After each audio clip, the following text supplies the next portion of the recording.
Okay, so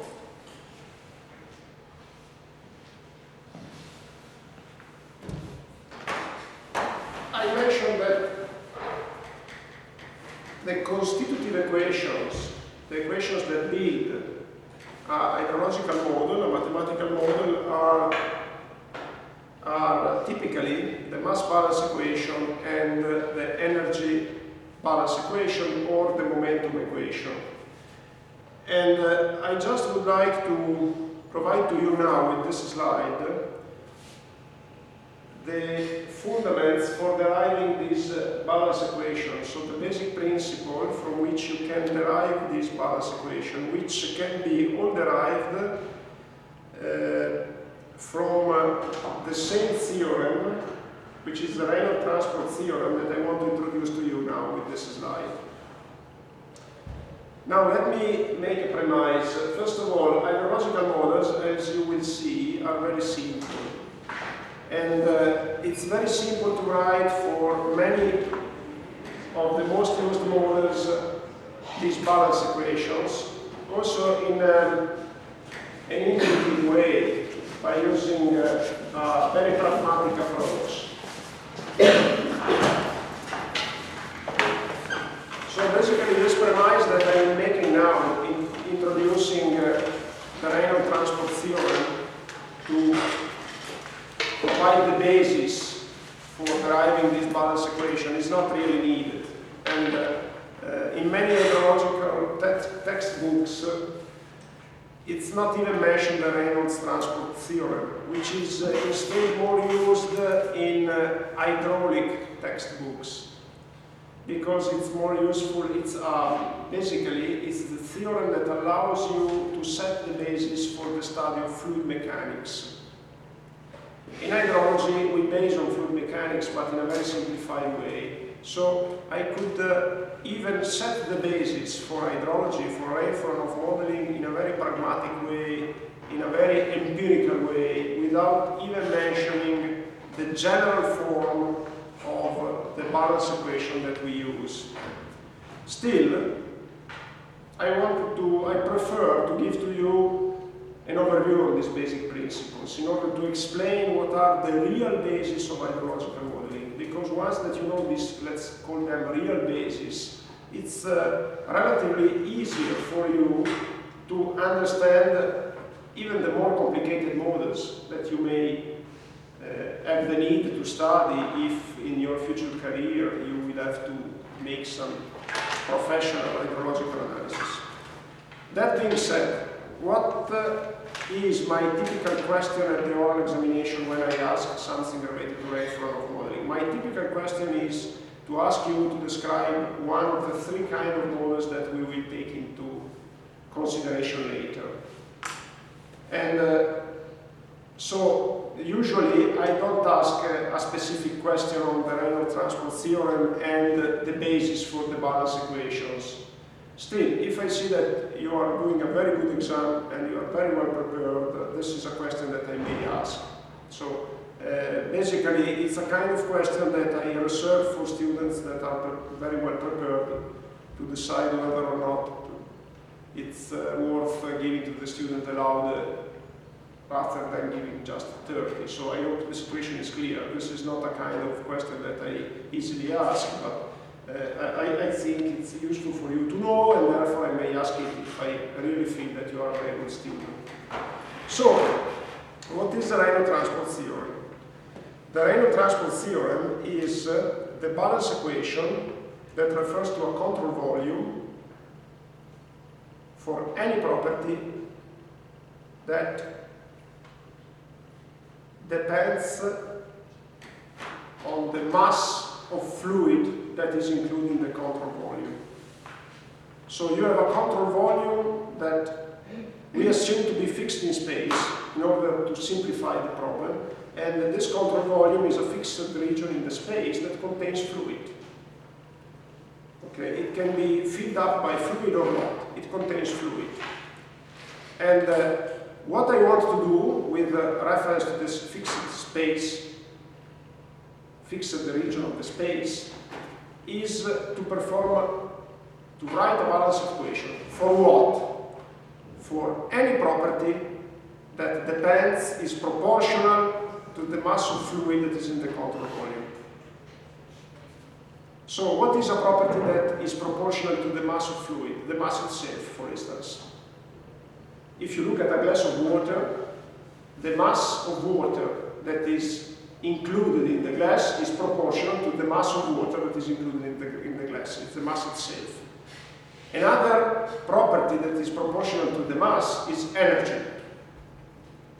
If you have a fluid that is moving with a given velocity, the energy of the fluid is proportional to the mass of the fluid.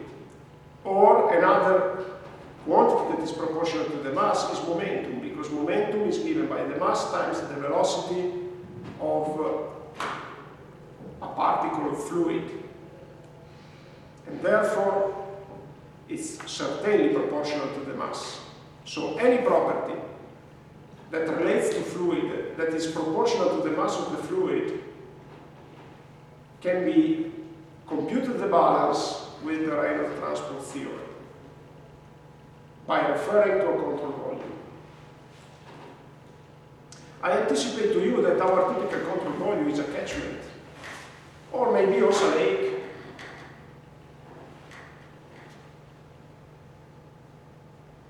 If you think to a lake, for instance, it's clear what the control volume is given by the lake itself. And you can compute for this control volume for the lake, the mass balance, and also the energy balance. Okay, so what we have clarified so far is that I can compute with this relationship here that then I'm writing on the blackboard, the balance of any quantity that depends on the mass of fluid that is contained in the control volume. And this is interesting for me because, as I said, I'm mainly interested in mass balance, mass, energy, and momentum balance. And therefore, the Reynolds transport theorem is what is necessary for me. And at the right-hand side, you see this quantity which I want to compute the balance, which is indicated by the symbol capital B. And as I said, this quantity could be mass, could be energy, could be momentum, whatever. With the only condition that it's proportional to the mass of fluid that is included in the control volume, V.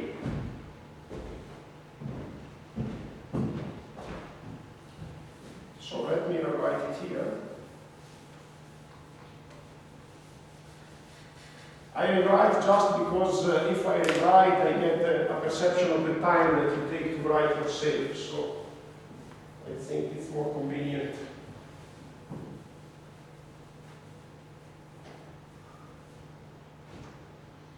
So basically, this is total derivative. First of all, I refer to a control volume V, fixed in space, as I said. Because in hydrology and water resources management, I'm not much interested in control volumes that are moving. And therefore, let me take it fixed in space. And this is the reason why it is called control. Otherwise, it would be a moving volume. I call it control volume, it means that it's fixed in space.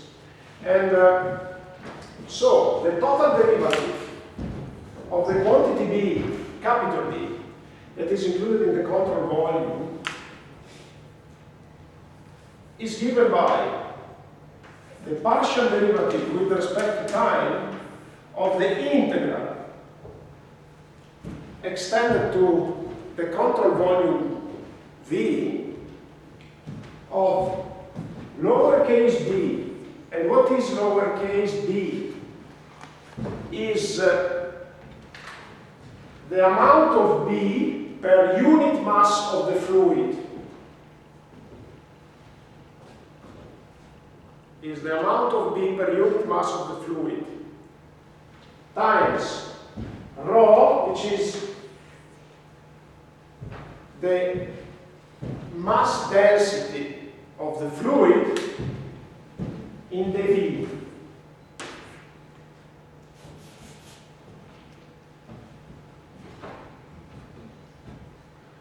What does this mean? It means that for any point in the control volume, I take this point here for instance, and one by one for any point in the control volume, I go and multiply again the quantity of B per unit mass of the fluid, the mass density, which means mass of the fluid divided by volume. So B per unit mass multiplied per mass per unit volume times volume, which means the amount of B at the end.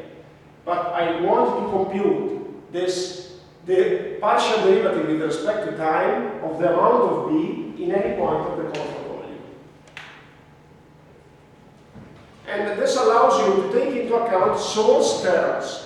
If inside your control volume you have a source, like a source of water, you can account in the mass balance equation or in the energy balance equation the source in this way, because in the point where you have the source, you have a partial derivative with respect to time of the quantity B. This is a source term. Plus, in your control volume, how can the total amount of capital B vary? Because you may have a source, or you may have fluids that crosses the surface of the control volume, which is called control surface. So you may have some fluid that crosses the surface of your control volume, and this is something that you have to add here. Plus, integral with respect to S, sorry, I used S. So it's an integral that is extended over the control surface of, again, lowercase d times rho times, let me see the symbols that I use here, I use the u, velocity vector u of the fluid crossing the control surface times vectorial multiplication, the normal version in the S.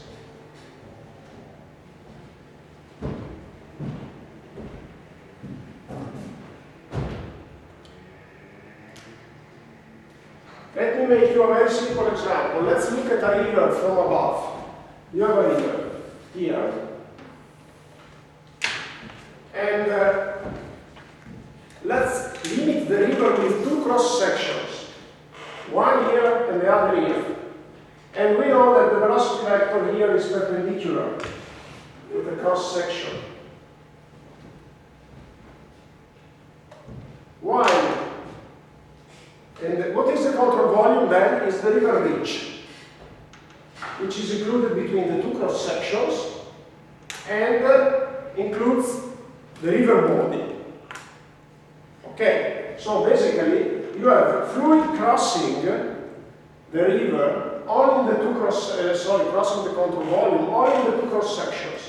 You don't have for now any fluid crossing here laterally. Let's exclude that you have lateral inflows, like a river, another river inflowing into it. Let's exclude that. You have the only regions of the control surface where you have fluid crossing is between the two cross sections. And then, if you want to compute the mass balance equation, the second term at the right-hand side allows you to take into account the fluid that is flowing into the river reach and flowing outside. So basically, if you want to compute, let's suppose that you want to compute the mass balance equation.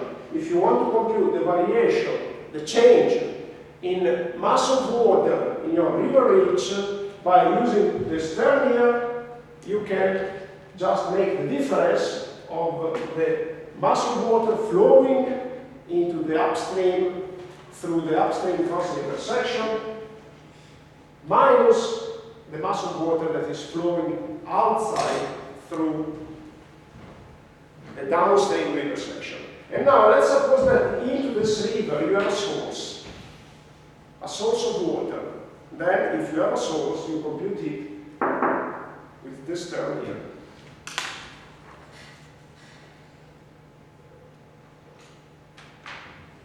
So what is telling you the Reynolds transport theorem is telling you that if you want to compute for a catchment the mass balance, you have to take all the flows of water that cross the control surface of your catchment. So rainfall, for instance, is a flow of water that crosses your control surface because it enters into the catchment. And then you have also the closure section that brings water away. And also, if you have sources of water that are not included in the rainfall term in your catchment, you have to consider them. And the same for energy, the same for momentum. You have to compute the fluxes of energy through the control surface, and you have to compute the sources of energy inside the catchment. This is basically what the Reynolds transport theorem says. And I'm sure that you already saw it in fluid mechanics or physics or something like that. But basically, you know, the mathematical form of the theorem is a bit depressing because when we basically are engineers, not mathematicians. I don't know about you, but I personally, when I see integrals, or maybe because this is a triple integral, and I used just one integral sign, but given that it's an integral in volume, and it's a triple integral indeed in x, y, z, and this is a double integral, so when I see some complicated expressions, I get a bit depressed. But basically, the principle is very easy to understand. And this is the basis of hydrology, the Reynolds transport theorem for everything. And also take into account that you can use the Reynolds transport theorem also for computing the balance of contaminants. If you have a contaminant that is dissolved in a fluid like a river, the mass of the contaminant is proportional to the volume of the control volume, to the volume of water. And therefore you can use the Reynolds transport theorem to assess how the contaminant travels. And typically, in this case, if you speak about contaminants, what is a source term? It's a sewer, for instance, entering into the river. If you have a sewer that is releasing the dirty water, polluted water into a river, this is treated as a source term in contaminant hydrology.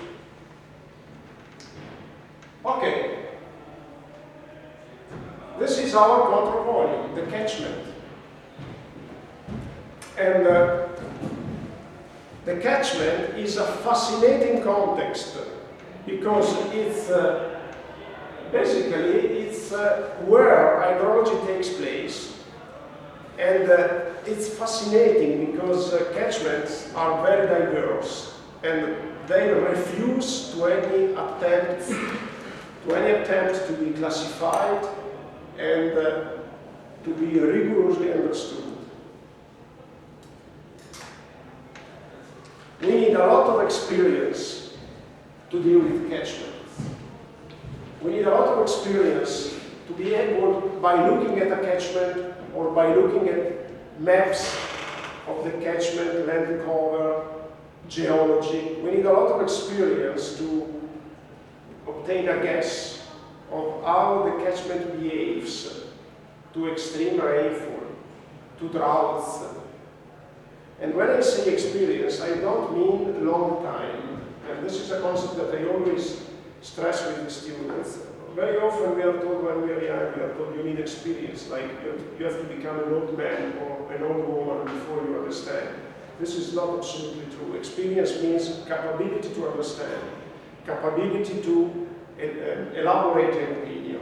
And I think that even a young person can be very expert. Because if a young person has a very good knowledge of the subject that he's dealing with, is able to gain an opinion, to take decision, informed decision. This means experience. So in order to be expert on a catchment, you just need to know catchments. And you need to look at them, to look at the data, to look at the numbers. It's nice, because it's very nice to As I said, it's a fascinating environment. And one of the first problems is how to identify the catchment. If you get a map, how could you draw on the map the boundary of the catchment? And the easiest way is to take the divide, the drainage divide. You look at the isoline of the altitude and you identify the ridges. And of course, this is the easiest way.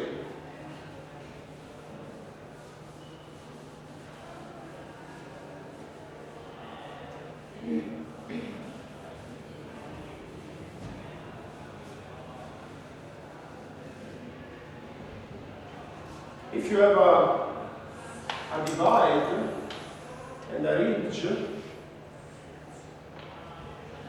that divides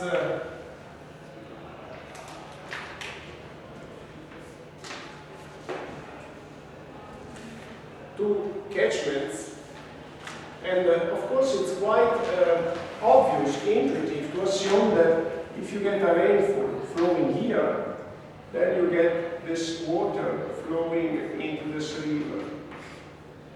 On the other hand, on the other side, if you get a rainfall flowing here,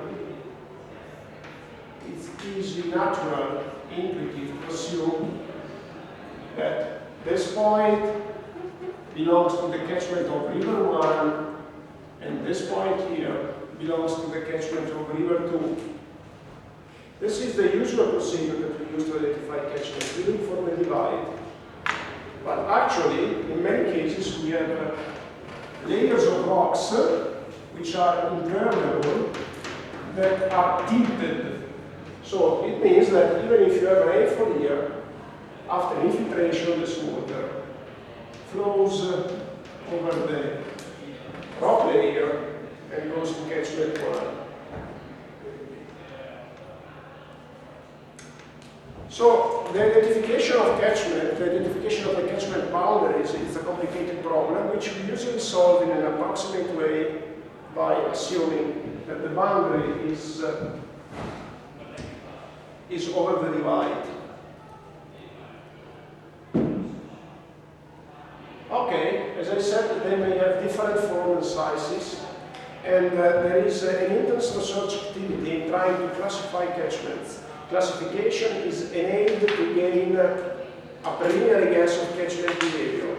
So people try to identify geomorphological parameters, shape parameters, land cover parameters for catchments. Still, this is a research field because, as I said, catchment typically refuse to be classified. And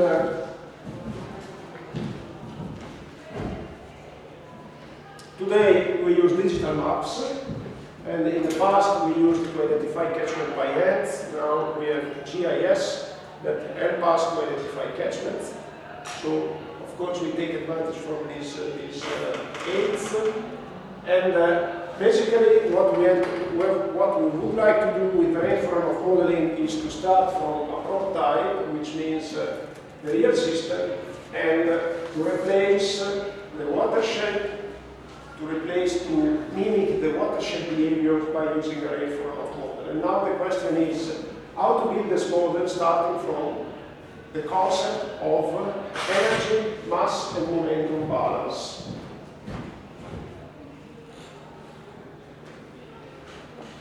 First of all, how are our variables measured and defined? So, rainfall.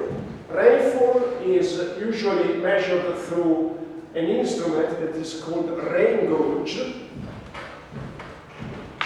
I'm just introducing the term, I'm not explaining how a rain gauge works. And these instruments, the rain gauges in the past were manually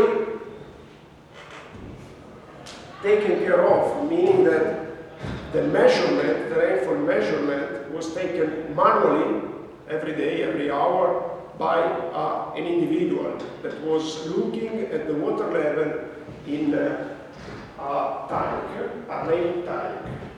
And now the measurement is automated. Still, there are some errors in the measurement of rainfall, but usually in the measurement of the local rainfall, the error is acceptable. The problem is when we try to derive a spatially distributed estimate of rainfall, because the measurement is always local. And today, there are other rain measurement systems that can be applied that use remote sensing techniques like weather radar, satellites, and also cell phone signals.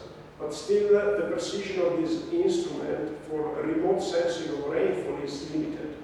And therefore, they are useful to get an estimate of spatial variability. But for getting a quantitative estimate of rainfall, the rain gauge is necessary. When you plot the rainfall intensity along time, you get a graph that is called yetograph. Extremely important to know this term. The yetograph is the graph of rainfall intensity versus time. Conversely, if you look at the graph of a river flow along time, it's called hydrograph.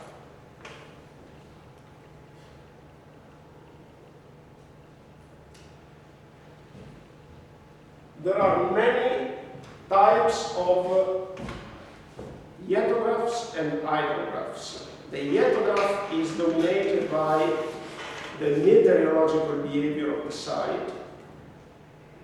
The hydrograph is a mix of meteorological behavior and watershed behaviors.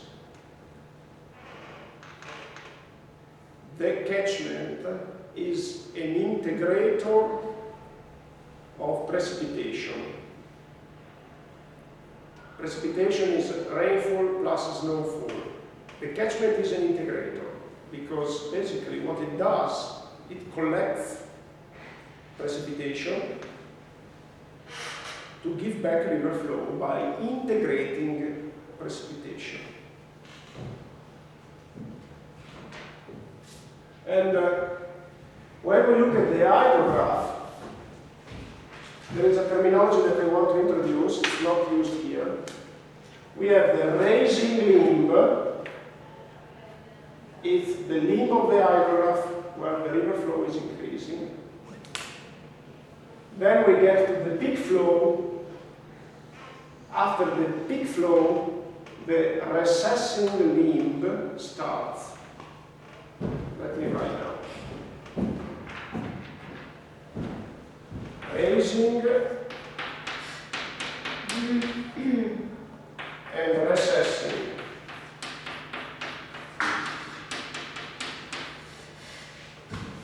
Of course, the situation is sometimes more complicated than the one that you see here, because sometimes you have two peaks, and therefore to identify the raising limb and the recessing limb is not so easy. You may have a situation like this.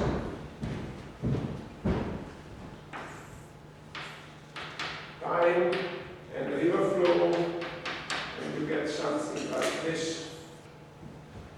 So the question would be, is this raising limb or recessing limb? I would say raising, but of course it is subjective because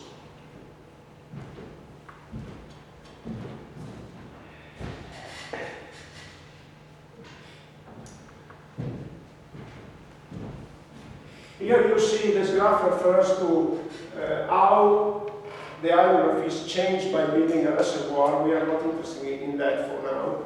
So let's just focus on the general shape of the hydrograph. And you see here, this is an example of a real hydrograph, and you see that the situation is a bit complicated.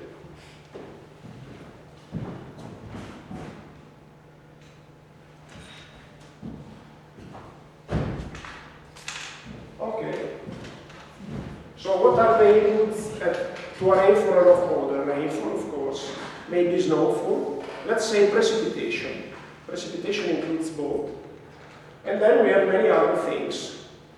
And we may have temperature. If we decide to take evapotranspiration into account, which means evaporation plus transpiration. Evaporation is easy to understand. Transpiration is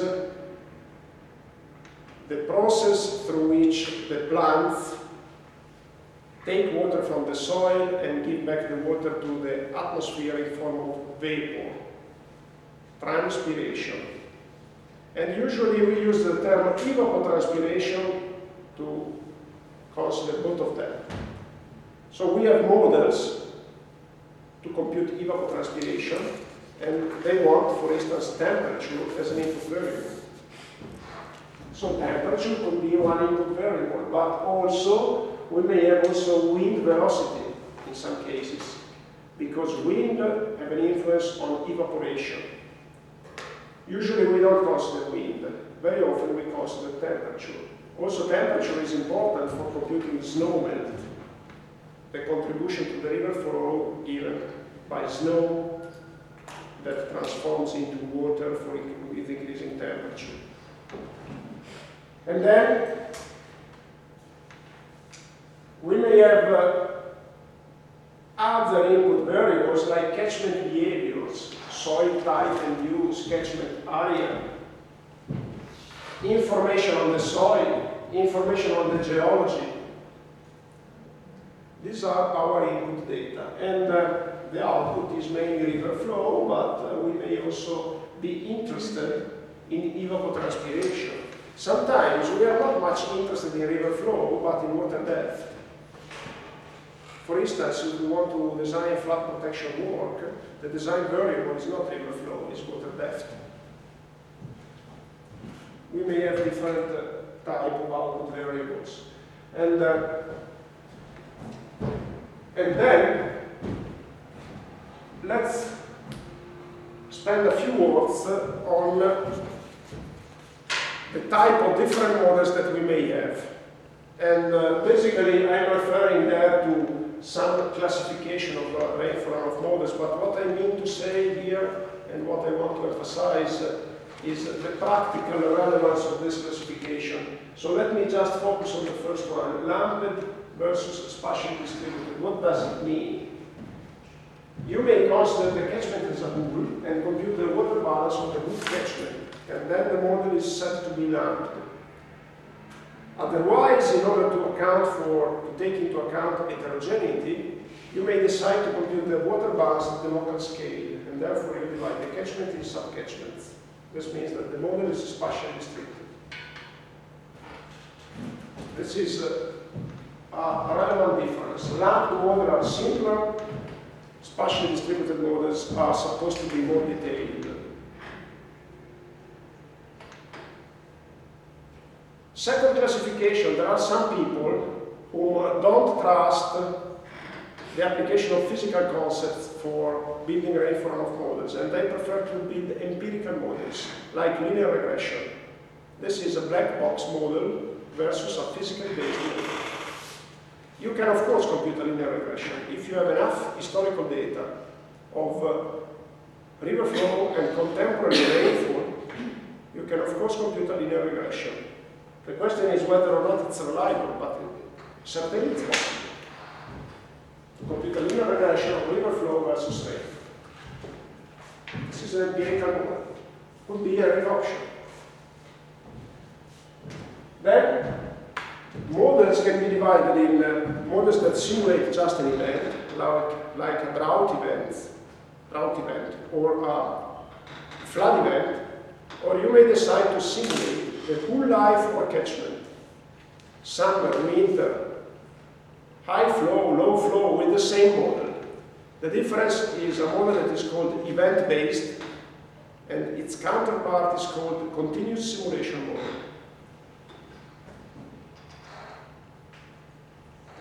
And then you can use model for predicting the future, or models to simulate the past.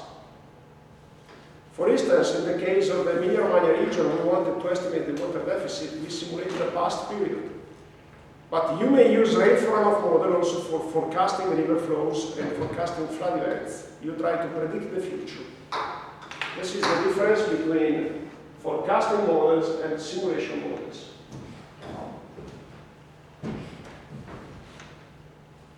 Finally, and then I close here, every model includes with parameters. What are the parameters? Let me make you a very simple example. Because this is an important issue, the model parameters. They need also to be estimated. So, in principle, we know what's a parameter, but let's provide a definition.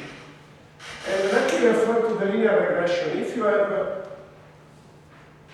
a linear regression, y is equal to a times x plus b, this is clearly the equation of a straight line. And y is the dependent variable, x is the independent variable. What are a and b? They are parameters. They are basically constant terms, but they could also be variable. For instance, they could be time dependent, which are included in the mathematical model, in its equations, and specify, give the specific form of each equation without altering its general shape. What do I mean to say? In this case, the general shape is a linear relationship. And it remains linear for whatever value you decide for A and B. But the specific form of this linear relationship is dictated by A and B. So you don't change the general form of this equation by changing the A and B, but you change its specific form. So when you have a constant term, which can be changed, of course, which can be fixed by you or